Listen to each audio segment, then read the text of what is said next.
Science নিয়ে আমার মনটা খারাপ ছিল, মানে ল্যাংড়া সায়েন্স বলতে আমরা বোঝাতাম যে science with not elective math with accounting. So তখন আমাদের বাড়িতে একজন ভদ্রলোক এসেছিলেন এবং তিনি কথাবার্তা বলছিলেন। যখন শুনলেন আমি আইডিয়াল স্কুলে, তখন তিনি খুবই উচ্ছ্বসিত হলেন, বললেন যে তুমি আইডিয়াল স্কুলে পড়ো, খুবই ভালো একটা স্কুল।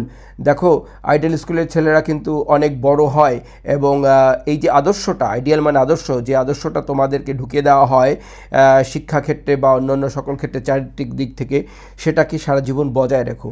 আমি তাকে ধন্যবাদ দিয়েছি, জি আমি করব এটা। পরে তিনি আরেকটি কথা বললেন এবং তিনি বললেন যে দেখো তোমার ব্যাপারে পার্টিকুলার আমি বলছি, তুমি বুদ্ধিমান ছেলে, কারণ তুমি এইমাত্র যে আমাকে জবাবটি দিলে তাতে আমি বুঝলাম যে তুমি মোটামুটি বুদ্ধি রাখো ছোট হিসাবে। তুমি দেখতে শুনতে ভালো, যতটা জানি তুমি একটা ভালো পরিবারের সন্তান। তো আমি একটি সাজেশন তোমাকে দিয়ে যেতে চাই যে তুমি যদি আরেকটু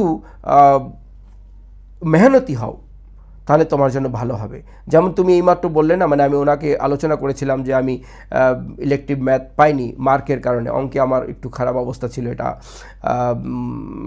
শরমের ব্যাপার, বলতে চাই না।